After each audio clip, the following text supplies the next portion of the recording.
Well, good morning. It's Tuesday, October 31st, 2023, 8 o'clock. We'll call the SELCO Commission meeting to order. We have four of the commissioners here, and the fifth one will be joining us shortly, so we can get on with business. First thing to do is review and consider approval of the September 2023 bill schedules and warrants. We have a warrant without Merrick O'Connell charges. Do we have a motion to, any comments on those, or on those specific ones? I just have one comment. Mm-hmm. There was a bill for $185,000 on page 6, and it just says project kickoff. What project is that? Let me take a look. It's Itron Company. Oh, the that's smart the- meters. Yeah, that's the AMI. Okay. I was gonna say, there aren't many that would No, command not a many bill that kickoffs, size. right? Okay, so that's good. So we understand that? Okay. Yeah, I just wanted to. Is that the Yeah. only comment we have on the warrant without Merrick O'Connell? And if so, do we have a motion to accept the warrant as presented? So move.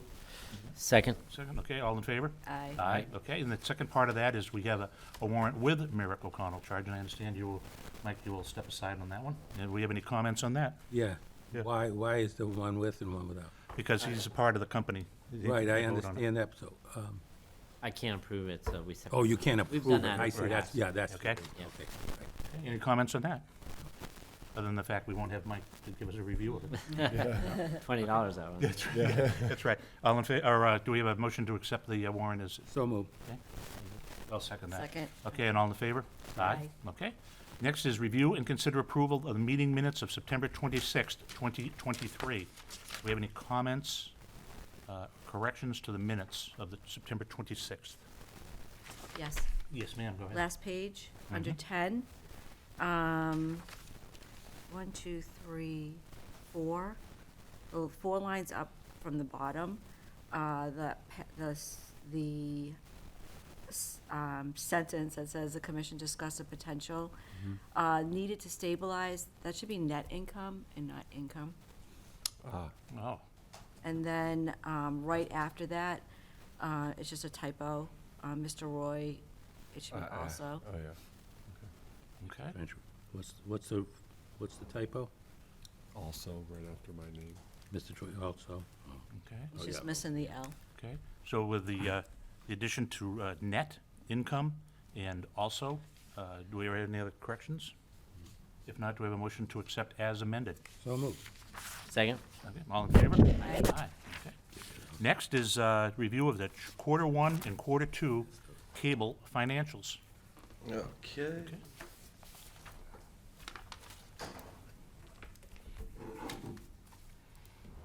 Let me just share my screen here. Okay. So we're going to go over today the Q1, Q2 financials for cable. And just starting with the agenda, we're going to start with our changes to our IT department, because that has a little bit of an effect on the financial reports that you'll see. We have some updates and changes. We're going to go through 2023's Q1's income statement, and this is similar to last month with the electric. We will then go over all 3 financial reports for Q2 because the balance sheet and cash statement are year-to-date, so it makes more sense that way. So, as some of you may know, SELCO's IT department is shared with the town. So it is SELCO's IT, this is internal IT, not for the cable department, but our internal IT also helps support the town departments. With that, we are in the process of changing kind of how that relationship works, so it better suits both parties. So one of the things we're doing is we're going to have a service provider contract, and this basically moves us from a shared cost model that we previously had over to a service provider contract. This will help define, coverage of the relationship, add a little scope to work to it. It also will help on the town side, because today, if we buy something, a certain percentage is charged to the town, a certain percentage is SELCO's, that then gets split over electric and cable. This will help us move over to a fixed monthly charge to the town, and this will be based on budgeted estimates for the up and coming year. We're also moving to the town to start to pay more of their town-only costs. This way it helps in their like procurement chain. They get active decisions to approve invoices and spend and stuff like that. And this will help on our side, any budget from, any town fund budgets from kind of compromising IT security. So if the town is restricted, to, hey, we can't pay for certain network security services, as SELCO, we can't afford that. We have to have the proper securities to make sure the network is, stable and that we're able to provide electric and cable to our customers. With this, IT assets are now going to be owned by the cable department, but this is only for shared infrastructure. So example, like the police department, they just got all this new network equipment. That network equipment will still be owned by the police department because it only, supports the police department. Shared infrastructure in town hall will be owned by SELCO's cable department and depreciated that way. This is in line with our electric, where things like, our SCADA system will be owned by the electric company, but the rest of the network assets will be owned by cable. What we'll do is we'll then have a monthly charge built into our estimated cost for each of those divisions based on depreciation expense of those assets for that year. So if we have, $30,000 of assets that year, and let's say it's, $2,000 worth of depreciation, we'll look at that $2,000 of depreciation expense estimated for the year, and we'll say X% should go to each area, and we'll add that into our estimates when we're building the full year cost. What we will then do on our financials and anything, we'll start tracking our town-specific costs as non-operating. So this will ensure it's excluded in rate making for the cable services. So basically, we'll have our build cost versus our actual cost for the year, and anything, any differences will end up going to what we'll call the non-cash pilot contribution. We know in the beginning, as this is starting, we'll probably have a little bit more money in the actuals than in the build costs as we slowly define this, because over the past few years, IT expenses have increased, and it's a little bit of a hit to the town's budget right now, so we're trying to phase it in gracefully and help them out. So I just wanted to start with those changes, because as we get to the financials, you will notice some changes on them based on that. Okay, when you say town services, are you including school department? No, the school is completely separate. They have their own IT department. There are minor charges that we share throughout, but the school pays 100% for their share of those items. Yeah, it's always an issue with people that understand that the school department pays their. Yep, they have 100% their own IT department. So, How do getting you- into the, Another question, how do you allocate the depreciation? Maybe it's easier on the cable to electric depreciation, but even like your salaries, where it's overhead salaries and someone's clearly not, an employee is clearly not cable or electric there, it's a shared employee, how do you guys allocate? Is it 50-50, or is it based on revenue, or is it some other way, profit?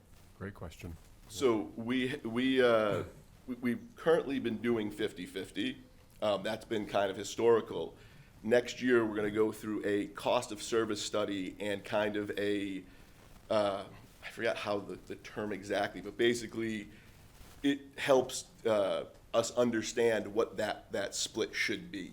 And when we go through our cost of service and our rate design making process with a company called Baker Tilly, they also can help us with that to understand, like employees like myself who, help both divisions, what should the split be?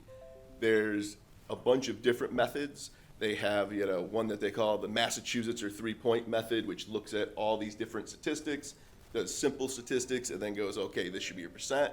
It could be time-based, and we'll probably have a combination of different things, because for most employees, it's probably heavier on the electric than the cable side, but for certain things like customer service, it may take longer to sign up a customer to cable than it is electric, so they might go the opposite route. So we'll be analyzing that and picking what is the most appropriate method for, different groups and stuff. Okay? Okay, now on to the exciting stuff, the financials. So taking a look at, and I'll apologize first, I have a new mouse, so if anything starts to slide quickly, it's still, House's fault. yeah, it's still learning. But our budget to date and quarter to date and year to date for Q1 is going to be the same. So taking a look at total operating revenue, we are 1% below plan, but quarter and year to date. And now I will say, this is very impressive right now because the amount of things changing and unknowns in the cable for people moving to fiber, moving over to Minerva, and this might sound like I'm tooting my own horn, but this year I actually passed some of these duties on to Rick, who's behind me, and he did a great job. I kind of handed him all the stuff I had set up, the science part of forecasting, and Rick took the art of it, and he did a great job getting us that close with the revenue this year. Jumping down to operating expenses, we were 15% below plan for quarter and year to date. Taking a look at total net income from operations, we are 78% above plan. Now, our new section of our financials. This is the area I was just referring to with the IT changes. This is our non-operating activities, and they will show both the income that we receive from the town versus the expenses to show the possible non-cash pilot contribution. Why we said some of this is still a work in progress, there's certain complications that we have to think through with things like towns on a fiscal year, we're on a calendar year. So do we, at the end of our calendar year, is that when we're moving this money over, or is it at the fiscal year? So we're still trying to figure out some of that, and even how we display this. So this is the first attempt. Things may change, but so far, unless there's any critiques or comments, this is kind of what we're looking at going forward. And then this brings us down to an adjusted net income with non-operations to 72% for Q1. Could I just make a Sure, quick yes, sir. comment? And maybe this is helpful, maybe it's not, but this is how I somewhat think of electric, cable, and IT, but more in this theme with cable. I didn't plan that.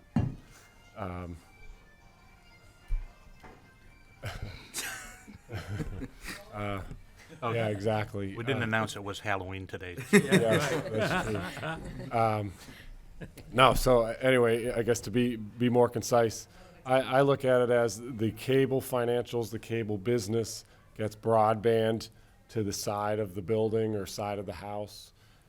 In this case, being municipal services, the side of the building, and then IT in the financials we're capturing is then that broadband connection to that, internet jack in each office.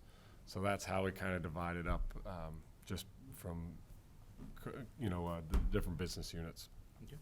So that's just when you see this, that's why, I think it helps highlight why it's important to look at it a little bit separately is this is from the side of the building to each office. So, sorry to interrupt. Oh, no problem. I was actually pausing for any questions, comments. I have a question. Why aren't there any transmitting expenses? So transmitting expenses is what we're defining as areas that cover in the head end building SMC. So there was nothing that was going into fixing up their area of the building in that quarter type stuff. So transmitting is just going to be anything we do to help support the SMC area expense-wise. Okay. So now jumping over to you. May I? Yeah, Mr. sure. Chairman? Thank you. A significant, 72% is, pretty significant. Do you anticipate that run rate the rest of the year, or is it hard to just kind of nail when certain expenses or, incomes happening quarter to quarter? How do you project that out over the next 3 quarters relative? Do you think you'll land at that 72%? Were you conservative in the beginning making the budget? So I'm not 100% if it'll land there. It's already going to go down in Q2, you'll see.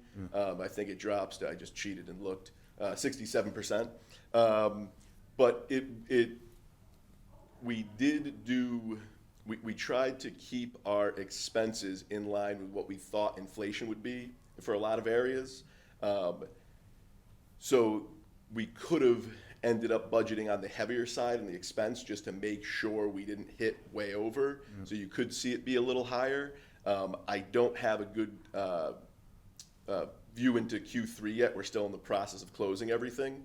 But we did have a lot of expenses come through, at least for the fiber project, that might start hitting later on because we're buying stuff, but it's not coming in. I don't want to cheat on some of the stuff I'm going to talk about in a minute. But I do predict it going down a little bit. I don't think it'll end at 72, but I don't think we'll be below plan by any means. Okay. If I may. Yes, sir. Add to that too. I think I think to your point, the general strategy with some of the uncertainty with the transition to SELCO Stream, how many people will actually continue with the service or switch to a YouTube TV or other platform. So we've tried to take that conservative approach, generally speaking. We're looking at these numbers anyway. So I think some of that is reflective of more people maintaining subscriptions through the streaming platform as opposed to a legacy. But time will tell as we move forward in the year. Great. This is just comparison to budget, it's not year to year type thing. Not yet. Right. That's the next one. So now taking a look at year over year for Q1, there's 4% growth in revenue quarter and year to date. Taking a look at expenses, they were pretty flat year over year. Dropping down to net income from operations, we see growth of 24% right now. And taking a look when you adjust for operations, it's about a 20% growth. Now, one area I just want to call out is this head-end maintenance expense. It says it increased, 282% year over year. This is for a few different reasons. Some of it is we're getting to the point where see the mouse, it throws stuff. We're getting to a point where we're better defining the expenses in these operating categories. So we're trying to make them more useful for our cable group to make decisions. So certain things that weren't considered in the head-end maintenance expense area, but may have been in other areas of this, we've started to switch those over to better be in line with what we're defining as head-end expenses. So we've actually added a bunch of GL accounts to help break out the difference between our hardware expenses, our software expense, and networking for all that type of stuff, so we can really drill in and kind of understand this better. And if I may add, keep in mind, we're running two systems. We're running the fiber system and the cable system simultaneously, and the same applies to the video side. We're running the legacy video system, and we're also carrying out contracts for the new Minerva system, so that's twice the expenses. Yeah. And for this area too, there's certain expenses that historically we just automatically assumed and capitalized, where now we're moving over to a work order process, and we're trying to capitalize expenses in line with actual projects that correspond with head-end maintenance, or head-end, I should say, expansion and updating, not maintenance per se, because that's usually just straight expense. So I just wanted to call that out because this looks like we've increased costs here, but a lot of it is just me in the background, just kind of changing things to be more in line with how we want to see the business. So jumping over to Q2, taking a look at actuals, budget to actuals. Quarter to date, we were 1% below plan for total operating revenue, as well as year to date. Taking a look at operating expenses, we were 19% below plan quarter to date and 17% below plan year to date. That brings our net income from operations above plan 114% quarter to date and 95% year to date. Taking a look with the factoring in the non-operations, we're 67% above plan for quarter to date and 70% year to date. Jumping over to year-over-year comparison, we can see total operating revenue grew 1% quarter to date and 3% year to date. Operating expenses decreased 7% quarter to date and 4% year to date. This brings our net income from operations at increase 36% quarter to date and 30% year to date. Factoring in the non-operations, it is 6% quarter to date and 13% year to date. Now, notice this is the same number I just called out. Just wanted to make sure we understood it's me again. I'm the one factoring in this higher percentage. Now let's take a look at our balance sheet. Total current assets decreased about 80,000 year over year, and total non-current assets increased about 4.8 million. This brings total assets up 4.8 million year over year. Now, taking a look at this, I had one question kind of jumped out at me, and it was in this area. And I was going, okay, what does this mean? And I go, how come the fiber project doesn't have a larger impact on our cash flow? And I was kind of curious, so I kind of dived into this to take a look. And, part of it is, with the supply chain the way it is, and then we need our space for materials, we have to be very strategic about our ordering. So we have some orders that are placed in there right now, but we haven't paid for because we haven't received them yet. As well, it has to do with our bid timing, and we're expecting a lot of our bids to increase over the next year. Also, consider last year's net income ends up offsetting this number, so it brings us to have that, same cash year over year. Now, talking with Joel yesterday, our end of year target for the distribution infrastructure for fiber is to be about 50% completion.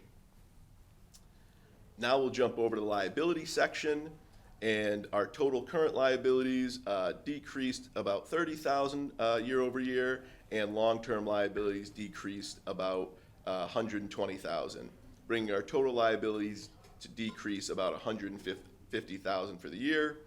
Our total earned surplus increased 4.9 million for the year, bringing total liabilities and earned surplus to increase 4.8 million. Now a new area of the balance sheet that I wanted to call out. This is something you would see previously on our electric balance sheet, but it was never really on cable. It snuck its way in there last year's year end. What is it? We can't see. Oh, I'm sorry. It is CIAC, Contributions in Aid of Construction. Okay. Construction or constriction? Oh, yeah. Oh, I'm sorry. It is construction. Constriction. Yeah. This is typically seen in the electric industry, and basically what it is it's for new construction where it's that is paid for by a third-party contractor. It's usually a developer. So basically, this is one of the best things you'll see in our industry for us is we get to have somebody pay for infrastructure we put in the ground that we then get to own and then is revenue producing for us. That's just a great thing in any business you have. If you can have something like that, perfect. Well, what CIAC does is it helps keep the depreciation expense for those assets out of our rate making. Stacy, our main accountant, brought this up to me last year, like, how come we don't start doing this for the cable side of things? So we implemented this in 2022 because basically it's a more appropriate way of looking at your rates, because every year as these assets start to depreciate, this CIAC comes in and offsets that depreciation expense. So next year when we go through rate design, that will not be factored in. The thought process of this is, why are you charging someone for depreciation expense that the utility did not pay for? And this kind of standardizes our practices between both divisions. So I just wanted to call that out because it's something new, and it also looks weird why there's no cost yet in 2022. It's because they did not hit until Q4. So what third party did this to give us 77,000? Oh, it's a bunch of little ones. So anytime we do like development and stuff like that, so there's just a bunch of what we call miscellaneous invoices. So if we're building out a new subdivision or a new area, we will then go through with our engineering team, estimate the build out, and we charge it to the contractor. But it's no one in particular.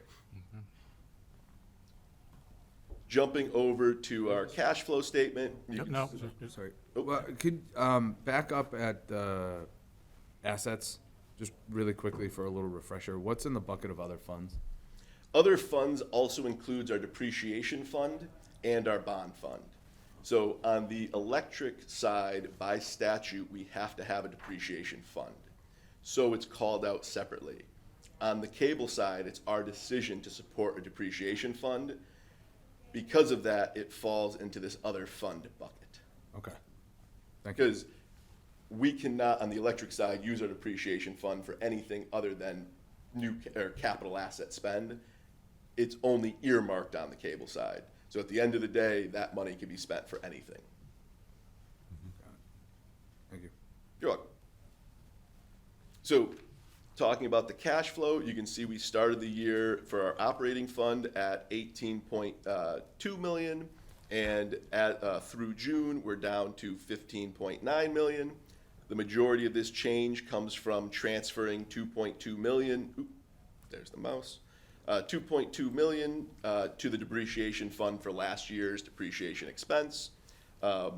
Please note there's nothing taking off here yet for bond funds.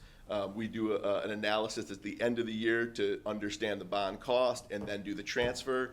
That's why you see the 7 million has not changed throughout the year. But that will change because we have been spending money for the bond, and it'll end up replenishing operating cash that was spent. That bond is for what? Fiber. The fiber project. And this has us currently, or I should say, through June at 48 million for all of our total available cable funds. Any questions?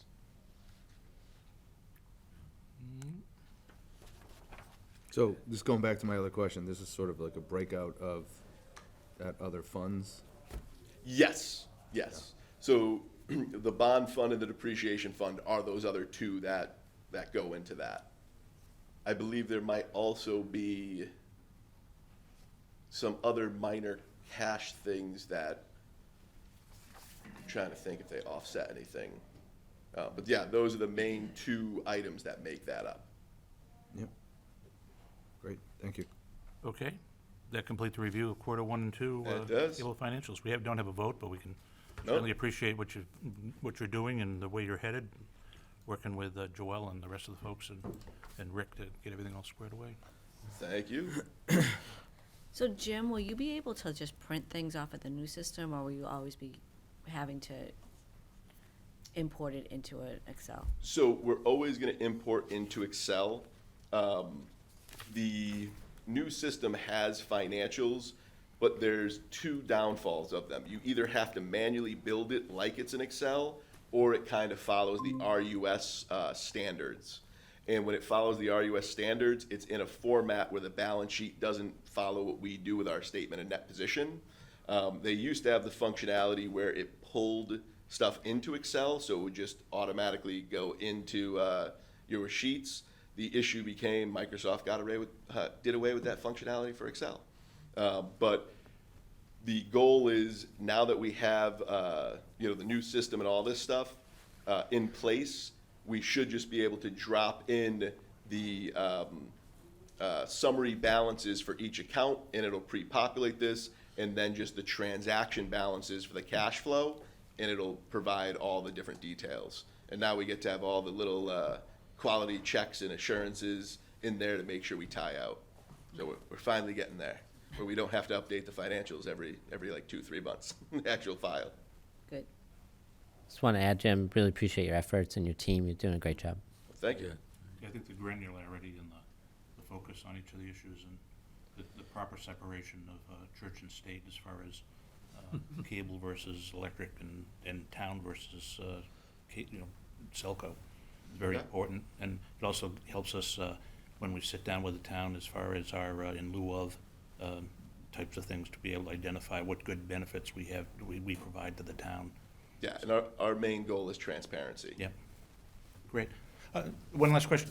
The things that we have talked about the divisions, between the town, I hate to assume, we have had discussions with the town that they are in agreement with the Yes. road we're going down. Yes, we're still negotiating the service contract, so that's why I said work in progress in case there's anything that changes or, to the end all, final contract.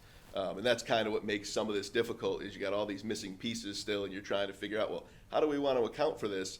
We just have to make sure it works for everybody on both sides. And the goal is to, at a certain point, have the town understand what the total spend is so that they're budgeting appropriately year after year, and there's not a major, non-cash pilot Yeah, contribution. it is not a fait accompli that, hey, by the way, you owe us whatever. Okay. Exactly. Good enough. Thank you. Anyone else? I'm sorry. Nope. If not, great. Now, the thing that we've been all waiting for is I think, was it Becca going to do the update on generation and transmission adjustment?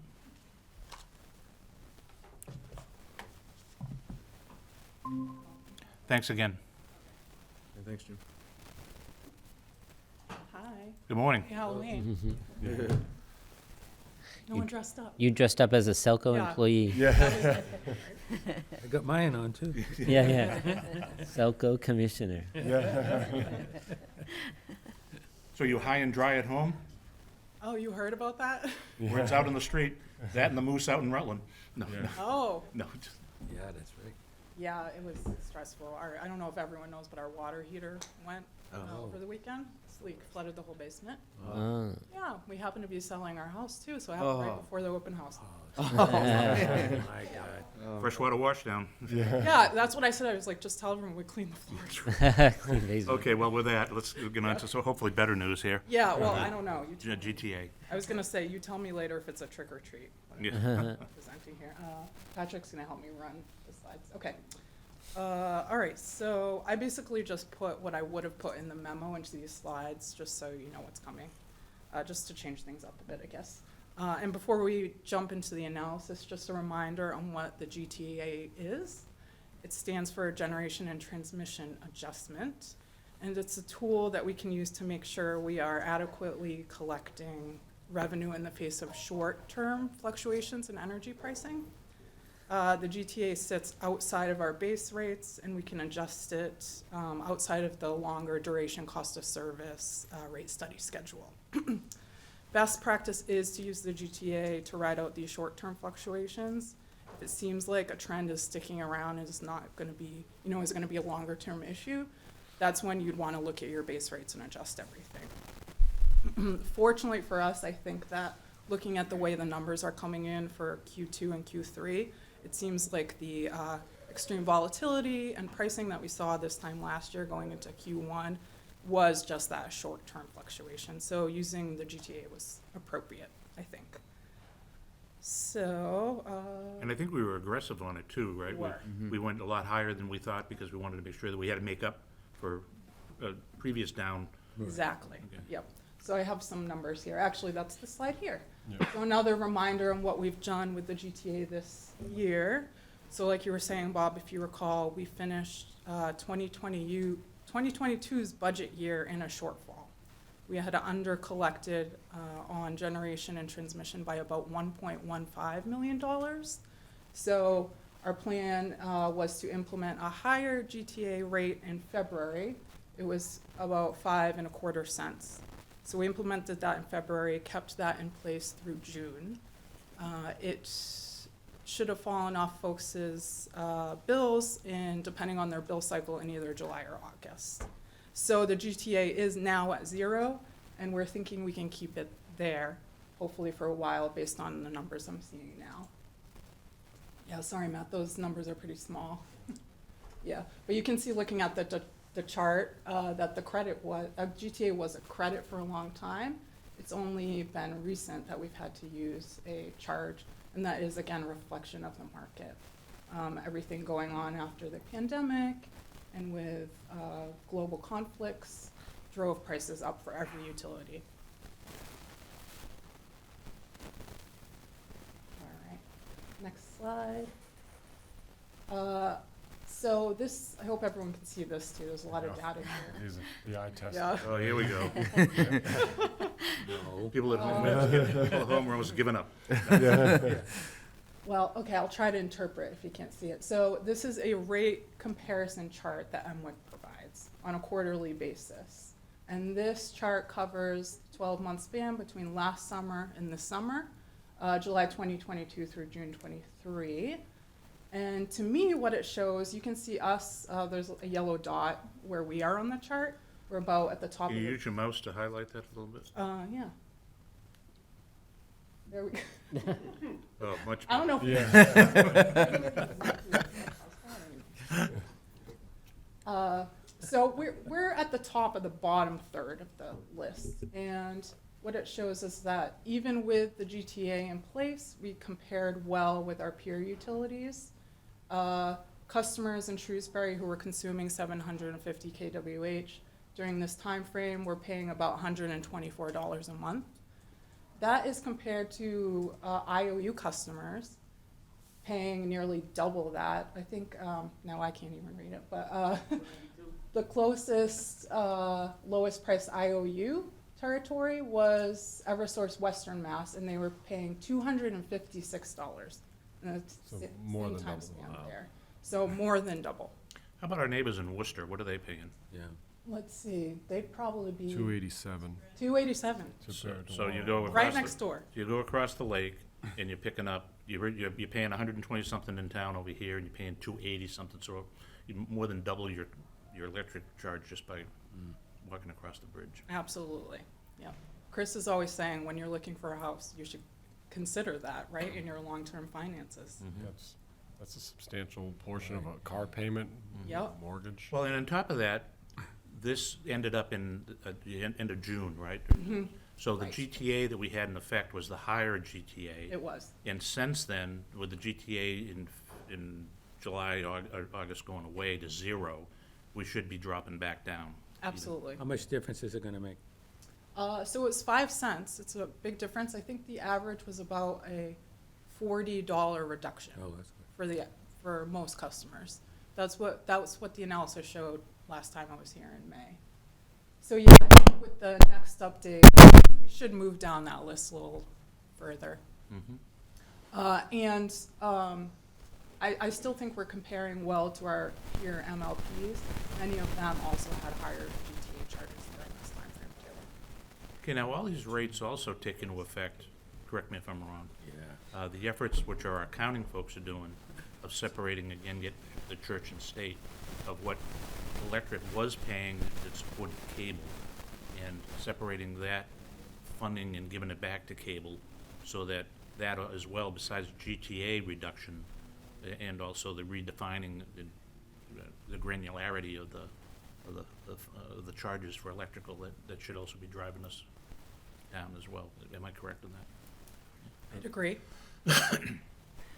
Becca, how do you define your peer group that you just said? Is that all the towns on that list, or is there specifically a type of town that you think is more peer than others? That is a good question. So if you look at our website, Rick actually populates monthly.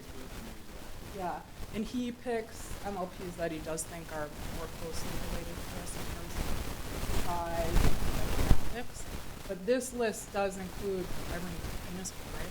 Yeah. This is all 40 towns. So we could, pull some out that are more closely related to us. Reading? On the bigger side, one of the things, if I may add. Yeah, sure, go ahead. One of the things, is a perennial characteristic of the rate comparison is also power supply policy. right? You know, it goes without saying, 2/3 of our, maybe 3/4 of our electric budget being power supply related expenses. And so how we manage that portfolio has a material impact on this chart. So for instance, you'll find if folks, like in this case, you know, we've adopted metrics to have 80% or so of our portfolio hedged. So if there's some folks that maybe opt to have a lower hedge, they'd be more subject to the price volatility of the last season. And so you'd see, you know, shifting of the rates there. And so I guess that's just the point I wanted to make is this is also reflective of how different MLPs manage their own approach to power supply procurement. So in a inexpensive time, you see that you see this shift in those who hedge versus those who don't. It's great to be hedged when, you know, like last winter versus, I don't know, maybe a seasonably warm winter or something like that. You see that shift a lot in where the ranking on those, depending on how people do that? I would say yes. You know, my view on an ideal approach is kind of like you said, is if you can hold steady somewhere in the bracket that we're in across the board, whether it's high price or low price, like you have that price certainty versus maybe you're at the bottom of the list and then you go to the top of the list or the bottom, you know, it just, we're reliably competitive year over year, and we use the tools to stay there. Now, do these rates also reflect our efforts, like shaving the peak for transmission costs? So if we seem to be proactive, you have some people who'll say, oh, I'm not worried about it, you know, I'm gonna do whatever I want, you know, and whatever. But we actually collect everyone's efforts over a period of time when we ask people to reduce the use of power. We reduce our transmission costs because the peak can be measured that day, and therefore these overall costs get driven down as well, right? Another measure that'll really impact that in particular is energy storage. Yep, battery storage. Yeah. Yeah, and there's also not just SELCO-led projects, but individual customers are putting projects in, and they'll contribute to lowering our peak costs as well. Right. Does that shift the peak by any chance? You know, if we start shaving it at 7 or 8 o'clock at night, you know, for a heavily air-conditioned time, the peak's gonna now be different because you're gonna be charging in off hours, right? Mm-hmm. But hopefully that's at a cheaper time. One other, talking about this, what distinguishes our peer utilities, another important breakdown is the C&I load versus residential. So what Shrewsbury has in its favor is this high commercial load and industrial load that can split the costs of the system. At my previous life in Belmont, you'll see they're way at the top. There's hardly any commercial base there to help the residents foot the bill. So that's why they're perpetually at the top there. And then there's another difference, Chris, you can elaborate on this, but underground versus above ground costs and with the system and how much those fluctuate across the munis. So that's another characteristic we would identify when pulling peer utilities. Is it more expensive underground than above ground? And the initial capital outlay, but over time, you see a significant reduction in obviously restoration costs and things like that. You don't have squirrels and hit. Yeah, right. Squirrels not committing suicide on the Yeah. utility. So how much are we underground and how much are we? Good question. We're 60%. 60%. Wow. 60 what? Overhead, Over? Yeah. 60 over. 60 over. Now on cable, we're 60 under, Yeah. right? More. Okay, All right, anything else on this slide? not yet. No. All right, on to results, which I know is what you've been waiting for. So we took a look at our actuals through Q2 '23, and it's showing that we do have a substantial overcollection of about $3.2 million. And that's because the power prices did come in lower than we expected. However, you will, like you referenced earlier, Bob, we did go into this intending to overcollect to prepare us for the high prices had they stayed through 2023. So that's Q2 actuals. Patrick, we could move on to the next one. Also looked at some preliminary actuals for Q3. Those are very early numbers, and I'm gonna consider them still forecast because until Jim's team vets them a little further, which is why I didn't detail them here. But pairing those actuals for Q3, which includes the summer, and Q4's forecast, it is indicating that we're going to over-recover another $1.5 million on top of that $3 million that we saw. So that is higher than we modeled. However, I think it's good news. Prices have come down. When I was here last talking about the GTA in May, we were budgeting that our power costs were going to come in around $115 a megawatt hour for the rest of the year, and they actually came in around 106 for Q3. So we're seeing that price drop there, and it's turned into this overcollection. Q4 prices are ticking upward because it's the winter, but the good news is that since we did overcollect, we should be able to keep the GTA at zero and deal with whatever prices do come our way. Well, and, Oh. and how often, now, is it every 3 months we're doing GTA versus 6? Yep. So, in fact, we can take a look at this again in 3 months, that Exactly. if we find that it's not as big a surge and there's still a surplus, that we can go to a negative GTA, correct? Well, that's an option, but we have another recommendation for you, which is I in the bet you next do. slide. It just has a, just from a thinking perspective, I would imagine it's easier to forecast spring and fall versus winter and summer.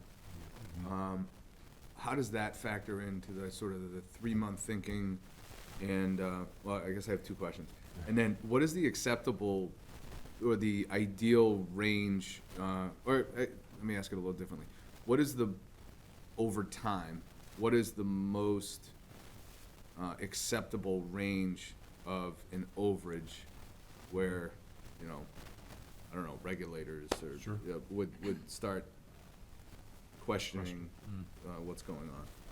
Yeah, great question. Do you want to take the first On one? the first one, I would say that actually, Matt, as much as it's made sense to do the quarterly analysis this past year, I prefer to do a longer look. Because with energy data, the more granular you get, the less reliable it is. You know, you identify these patterns and then you look again in 3 months and that pattern has been normalized.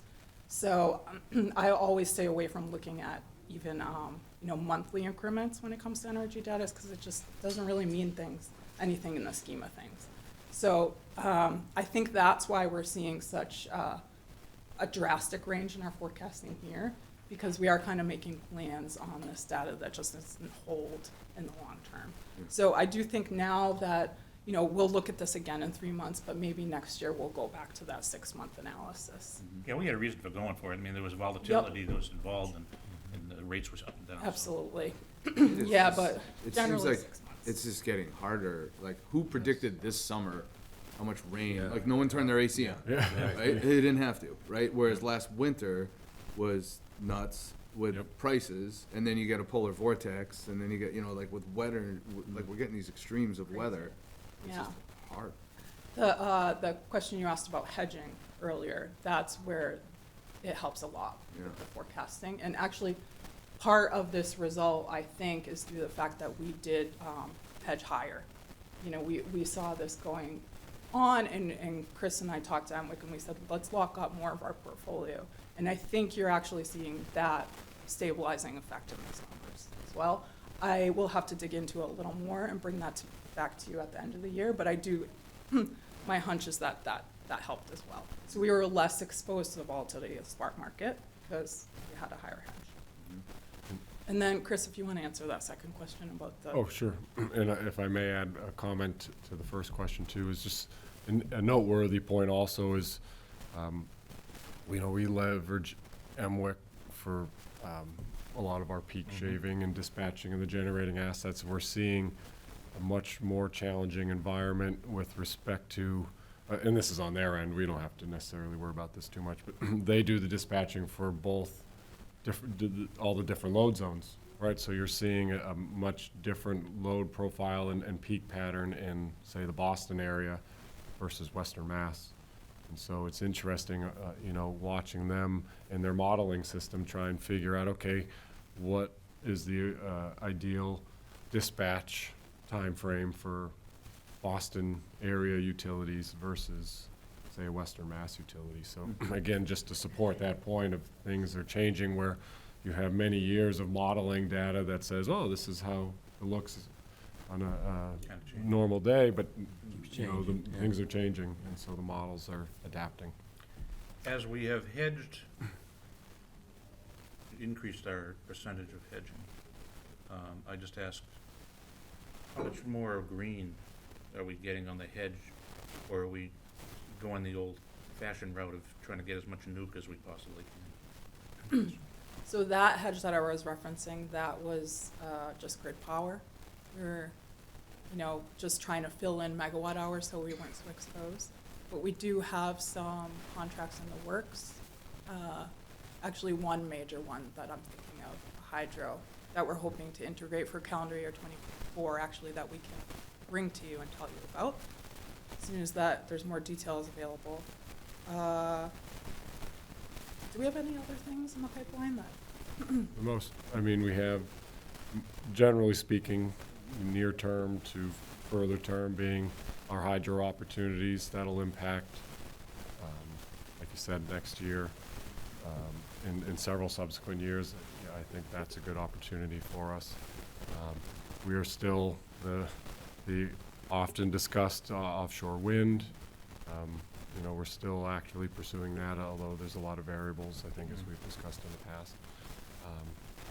And then outside of that, right now, we're leveraging the grid power as we wait for new opportunities to come up. We've pursued others to some degree. There's been a solar array in New Hampshire, and some other nibbles at projects in Maine. Small slice. Small. Yeah. But nothing, Nothing no major. huge, one-size-fits-all. On a microcosm look, do we find that people in town are doing any more with solar? Do we have an increase in that, or is it kind of flattened out, you know, with the peak was there, I don't know. Patrick, Mr. you know Collins is any better on that, A or? good source for that. It's been pretty steady, say the past few years. How Probably many? like 30 new systems per year, 13? 30. 30? 30. Oh, Yeah, I think one of the advantages we're gonna see in the future, and I'm sorry to diverge from what you're saying, but the, on the solar side is it seems like battery capacity for even, home solar is really improving to, that you maybe see more people, it'll be, not, if they already have the array, we'll be putting batteries in as well, it can also be used for us to leverage as far as, peaking and whatnot goes, I would imagine, but also for backup. But, okay, I'm sorry to Oh, no. diverge so far. It leads to so many interesting avenues, Mhm. this discussion. If I may go on a quick tangent. Sure. Back to that, the rate comparison slide.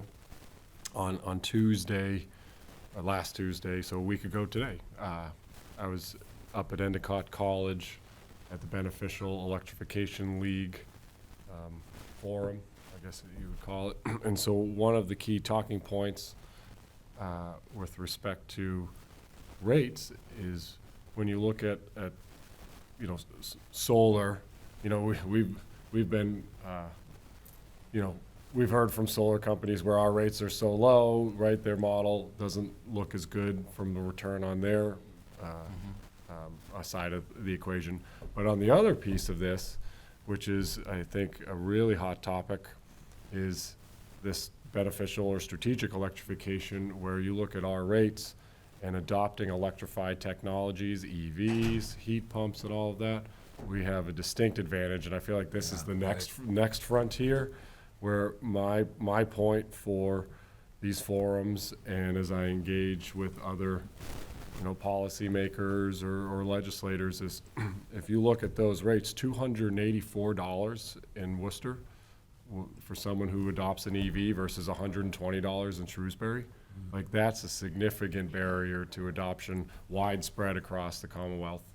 And so I think on our end, you know, that's, you know, we talk about solar, but now as we start to push electrification even more, we're gonna have a distinct advantage to have fuel switching here in Shrewsbury. So that's something we're planning for, because that has also right? If we were going to see accelerated growth here, that impacts our system and our capital investments in the grid and making sure we have the capacity to keep up.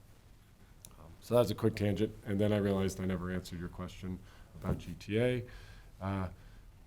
So really, the ultimate umbrella cap for all of that would be consistent, or overall retained earnings above the 8%. 8%. That MLP. So it would go into that equation, but that would be consistent year over year over collections. If it's a temporary over collection that gets shifted to, say, to segue to the next slide, to bolster rate stabilization reserves, that wouldn't garner attention. But if we were pulling those revenues year over year, If it were 10, 12%, what happens? But for 1 year, it doesn't make, they just, you identify it, but We- it was continued year after year. right? So 10 or 12, I think we'd be okay if. So the DPU could come and say, why do you have this substantial over collection? If we had a good reason about reserve or something like that, I'd be optimistic there wouldn't be a need.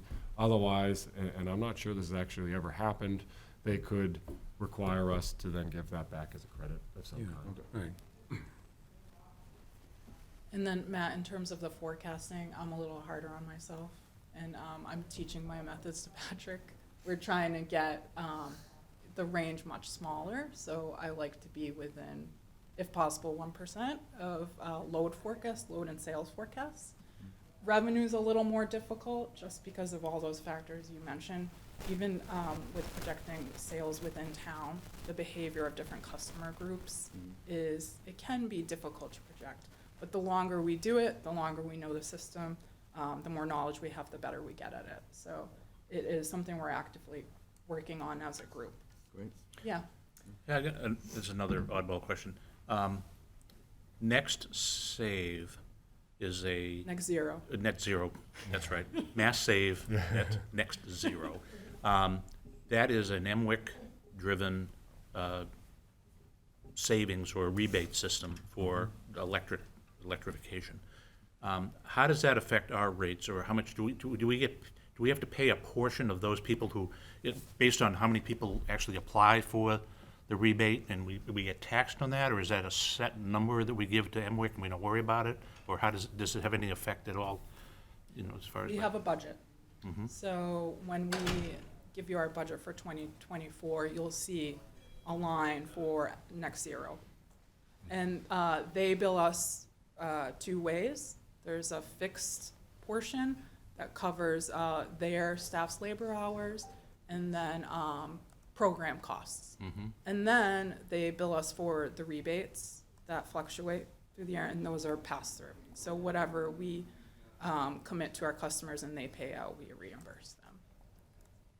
So we do have a budget for the overall program or initiative, and then by program as well. We get pretty detailed with that. So we put a percentage in, that we decide, but we're not required to put anything in there, right? There is a very minimal target that we are legally bound to hit. I'm gonna forget the percentage. 1.5% of our retail earnings, is that right, Patrick? For RCS, it's something like that, but we hit that every year, no problem. Yeah. And that is set at the state level through the Residential Conservation Services law, I think it's called. Are we getting good response from our customers? Yes. Yeah, perhaps we should do a report out on our programs, so you can hear I'd like to see about- something on it Yeah. in truth in advertising. I just put a heat pump system in, and because I moved to an area that had gas, I got the mass save and the next zero rebates, and I just don't understand why the gas company is actually supporting this, because I'd go completely off of a gas heat and go to completely to electric, and they gave me X amount of thousands of dollars back to get off their program. That's You got why, me. get off their But I'd like to see a little rundown on that one, because what the benefits are for our people, for our citizens to be able to go electric, and what the advantages are. I mean, they'll argue all the time that our rates are too low, we'll never recoup. Well, I beg to differ. I think there are other advantages to doing what we're doing. We've had a lot of interest. Mandated by the legislature. That's right, man. That's the motivation. But you know, and one last thing, just truth and advertising for people that are watching. When you do go to get some systems like this, I found that there were a number of contractors who would come in who are not members of Mass Save and don't know anything about Next Zero. And you can be really taken for a ride if you don't ask those questions, because they're not paying into it and you don't verify with the state. You could end up installing something and be thousands of dollars short on rebates. That's not good. Okay, I'm sorry. Back to GTA pilot. I think I only had one more point, which is if you combine the actuals and the forecast, it looks like we're gonna end up at about $4.7 million in over collections for the year span, 22 plus 2023. And that sounds like a big number at first, but what we would recommend, unless you decide to credit back to the residents, is to transfer the majority of that, if we do end up with that type of collection at the end of the year, into rate stab or rate stabilization fund. Right now, that fund has about $1.5 million in it, which at today's power prices only gets us like about one month's worth of peak power. And a best practice is to put about 3 months into reserve. So if we were to transfer and we end up there, we would hit that 3-month target. And then thereafter, we would recommend crediting back if we needed to. Yes, for those who are watching, then they would be saying, oh, give us the money back right now. Yeah. The bottom line is, hey, just like anything else, you want to have a safety net. And Exactly. that would be something that we really need to consider. So we don't Sounds have prudent to thing use to the do. Yeah, GTA prudent, again. right, Yeah, right. really. Especially because I think this moment in time, if the Middle East Yeah. situation Exactly. escalates, Yeah. Good point. yeah, Great point. That We could could be a be big thing. headed right back into last year's situation. yeah, You exactly. never know. And we don't want to have to use the GTA if we don't have to, so this would help us avoid that. Right. So we'll be back at the end of the year to discuss that plan further and recommend with more details. But that is it for now, from me. Questions? I think we. Yeah, asked a we lot. got to- Anybody else got any more? So there'll be a newsletter that says that the rates will be going down by such and such an I amount? think there already was, Yeah. right? Yeah, Right. we already sent it out, We already sent it. because it took place in July. So we just don't need to adjust the GTA anymore. Yeah, there's not another change because of this, because we're keeping it at what it's at. So the rate is the rate, but it's lower than what it was. Yes. And overall, our year-to-year average is slowly coming down based on those low rates. Okay. Thank you very much. Good job. Thanks. I hope your town has a rebate on electric heaters. Water heaters. Yeah. Okay, that sets the review of the next is general manager's highlights.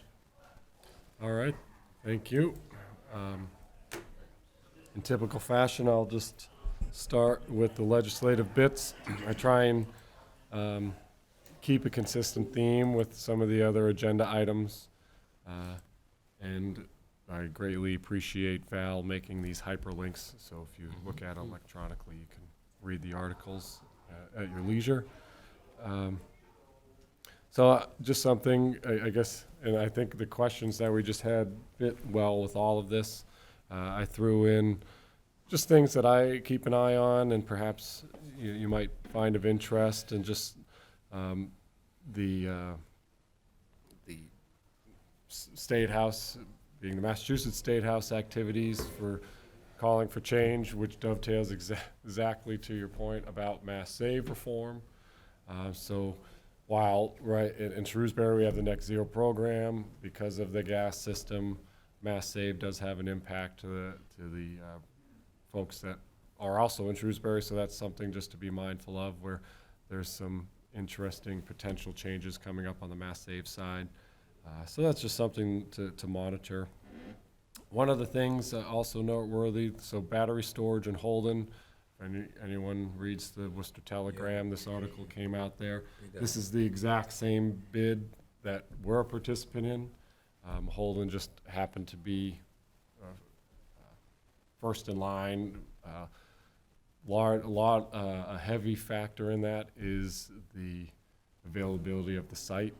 And so they had, their site just was more conducive to a faster project timeline on their part than ours. But this is what we were talking about with our Worthington project, and we have some other alternatives we've given them for Centec. But again, this would be, this is the same company, same bid, same everything. DeLorean. When you say same bit, what is, so it's that same revenue split with the town between what was it? Yes, so that, that's true, I'm not sure I can actually say it. But Oh, okay, Yeah. all right. it's favorable, I mean, it's the best bid so far that we've seen. And I guess when I say bid, I'm sorry, I should clarify, that was the MWIC coordinated a full bid process for the participants of MWIC that opted in, the membership. Now, the companies, the private entities in town who are also looking to potentially put battery in, Yep. are they also working with DeLorean, or are they on a separate, they were not in the same contract, but I mean, they're doing different vendors? There are other companies. Good question. They would all be different vendors. And so that's one of the things that we leverage is, as a private developer, you could pick any company. If you wanted to put battery storage on your property at your house, you're free to obviously pick any partner that you so choose. What we do on our end is leverage these bids or other market knowledge that we have to say, you know, if you want to interconnect with us, these are the minimum standards we'd like to see upheld. You know, you can't. Excuse me, are there any laws that permit things on batteries in your own house? Yes, great question. That's one of the small, or I'd say probably more than small. One of the factors in our project timeline is we had that last town meeting, or not last, I guess the spring town meeting. We had the zoning bylaws passed. Turns out they went into, and I'm not an expert on this one, but 299 Attorney General review, which then opens up this whole new timeline for public comment and further review. So that has basically delayed some of our ability to see how that pans out before we file an actual permit with the planning board and everything. So I don't know if that is, but we do have zoning regulations. Yeah. They're just kind of in limbo. I was just wondering, about individually, you can put so many batteries in your property. and, Yes, you know, that's what happens exactly if it the article. exploded or got on fire, You got it. Yep. So far those away are from the boundary lines. exactly. So they are doing all of that. Yes, yes, we have that in place. So that's a big one. I thought just another noteworthy item, if in that same article, it was actually a fairly lengthy article, is they talked about that discrepancy in this case between Holden's rates and Worcester's rates, and they interviewed a few folks about that. My goal is to actually increase some education for some of these folks on that, because I do think, you know, driving lower rates is going to be a key component to some of these electrification initiatives. But that's just another interesting side point in that same article. And then, if I may, I threw these in for some other editorial things. So like National Grid granted $50 million aid plan for clean power integration and improve energy equity.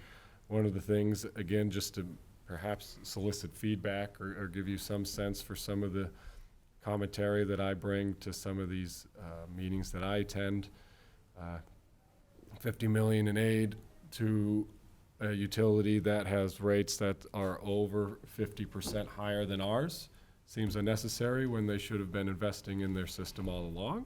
Cut a few trees down, they wouldn't have to replace as much of their stuff. So you know, this is back to driving some of these funds to public power where our rates are as efficient as possible.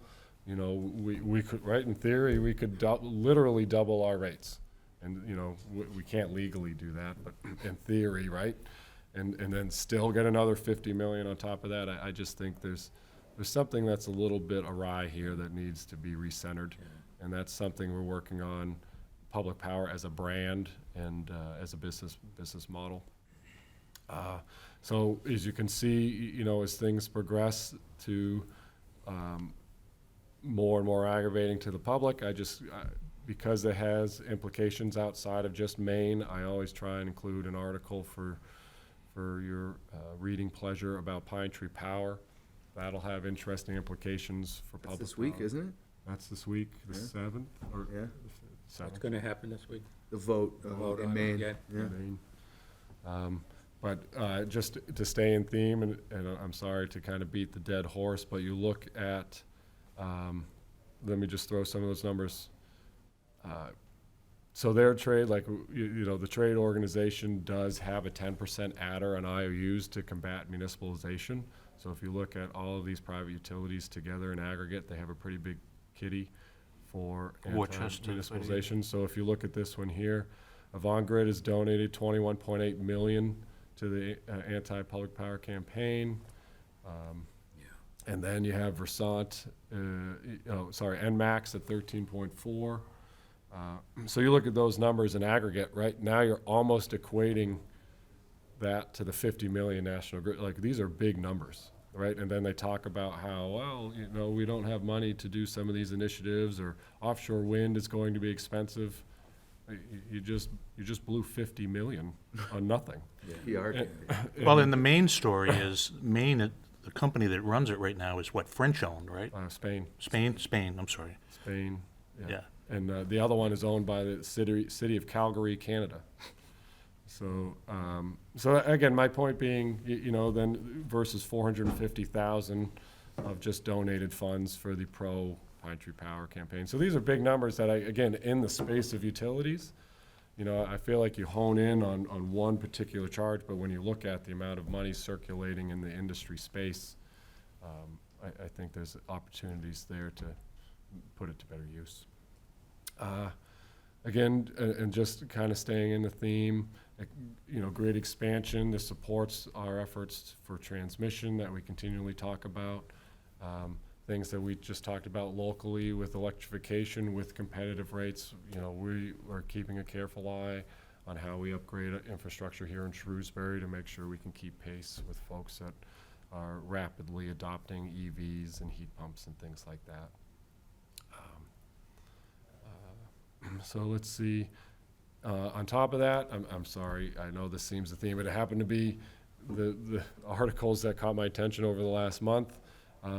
Just going down a little bit further in the interest of time, Mass ranks among the least reliable power grids nationwide. Yeah, I was surprised. So just keep that in mind with the Pine Tree Power effort, the $50 million the National Grid gets, they're lobbying money, and yet the result is, looking at this as a key performance indicator as a country, Massachusetts' power grid is the least reliable. Like, again, these are statistics that I think are important for folks to keep in mind as we evaluate the effectiveness of some of our private sector peers. Says the average customer per year has a duration of outages of 426 minutes.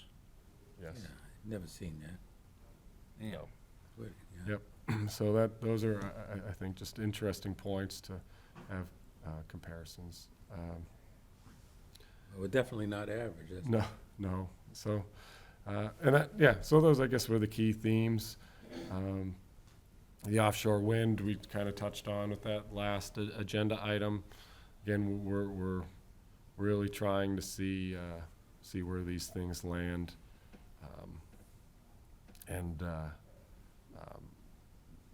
There's any number of activities going on, but there'll be a point where, when these costs come in, how much is too much before we look at alternatives. But we're not quite there. More to come. And just really quick on a couple of these more local SELCO items. Sonia is a new CSR that started out front, so if you see a new face, and electrical engineers are a challenging group to recruit, so if you know anyone, I believe I mentioned that last month, please have them apply. We have that open as we speak. Now, I think, do we have 6 customer service reps, and we're looking for a 7th, or were we done hiring? We're good. we're 6 good. is a full complement. Okay. 6. And that's up from the, okay. Good. Let's see, just picking a few of these to touch on real quick.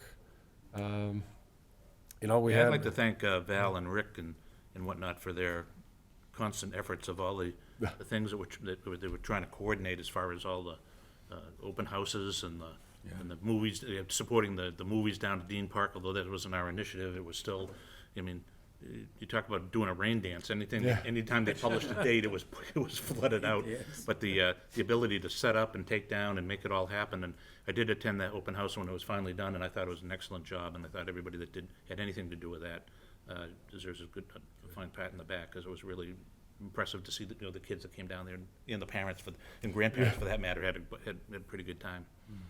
And I was just going to add a comment. I can't, Rick and Val get feedback from the public all the time, and all these events they go to.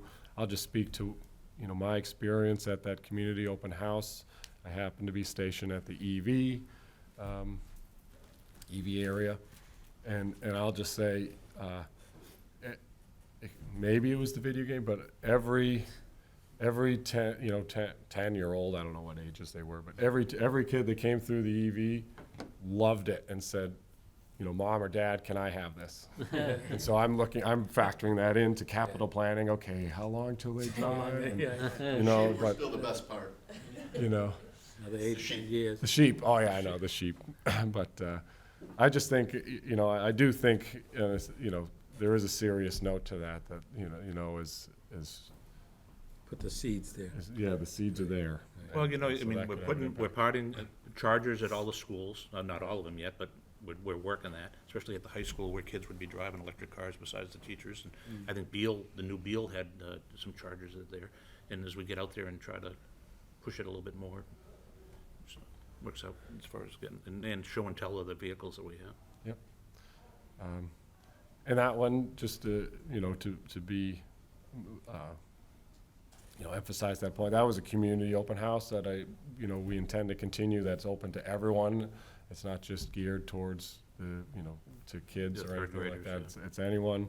We have stations for SELCO Stream, so folks could look at that. I thought the feedback was positive on that. I wasn't stationed there, but that's my impression of how that went.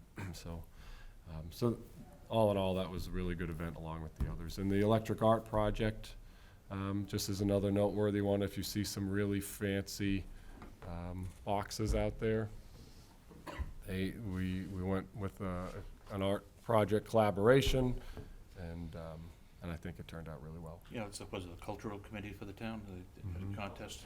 Where are those, I haven't seen any of them around. Good question. I don't know the addresses. Yep, we have one on Stony Hill Drive by the Secret Garden. Yeah, White City over by the KFC. okay. And we have it at Lakeway by the Starbucks. Shrewsbury High School and the library. Oh, great. There we go. Thank you, Val. And then just moving on real quick, we talked about Beneficial Electrification League. Just another noteworthy point to support the theme, the overall theme. Participation in the EV rebate and electrification load program has been record-shattering in 2023, with 211 EV rebates and 30 loans awarded as of the middle of this month. So again, just all trends that we're monitoring and factoring in with how we plan how we operate the business. And then I think the rest speak for themselves, just the typical project updates. Somewhere, I guess actually dovetailing with the question about the other, capital native contribution in native construction funds. You can correlate that with some of these electrical engineering and operations updates. So you see some of the addresses here, Spring Street, Quinsig, all of those are the developer-led projects that they'd have a contribution. That this is listed in the electric side, but there's obviously always a communications component to that. And then, let's see, on the broadband side, I think we'll talk about bronze next month, right? we'll talk about bronze next month. That's on the draft agenda for that. SELCO streams, let's see, Wi-Fi mesh, everything in here. Like I said, yes, so next month, we anticipate more thorough, more in-depth discussion about bronze and speeds and packages, so that'll be the theme for next month. Good. Yeah. I noticed in the news that they're talking about the EV demand has dropped off quite a bit. GM cutting back, all these others. What do you think about that? That's a good question. I think it ebbs and flows. We saw the pricing battles, between Tesla and Ford and so I think like you said, we're seeing a lot of rebates. Time will tell, but I think my personal opinion is over time, that's just the trend we'll be headed towards. You got the first users. You've got the first users, and now, we don't have the diversity in vehicles yet, right? You have the F-150 Lightning, but that's your only option. People might want a Toyota Tundra or something like. So I feel like as you start to get an SUV, and you see it in Europe. I do read a bit about that, where you have a Ford Explorer already in Europe, where demand is high. Some of these just need to get transferred over to the U.S., and I think you'll get more interest. Seems like a unified charging system nationwide. I think that's And what's driving a lot of people. Yeah, that seems to be happening. It's nice to have a car you can zip around town on, and I think that's one of the advantages we have in Massachusetts. It's not, maybe people have to take a long trip to go see people, Yes. but I think once you start getting on the road, I think that would be a concern of mine, is to, where do you stop for a couple hours to charge up to continue on in your trip? It's, Matt, you're, yeah. well, it's 100% what's happening is, both anecdotally and just in the numbers, what you're seeing is, Tesla figured it out with the banks of superchargers conveniently located where you don't have to worry about that, right? I Yeah. could pretty much I could drive to northern Maine and know I'm getting back home. Yep. Yeah. Whereas, I'll tell a quick story.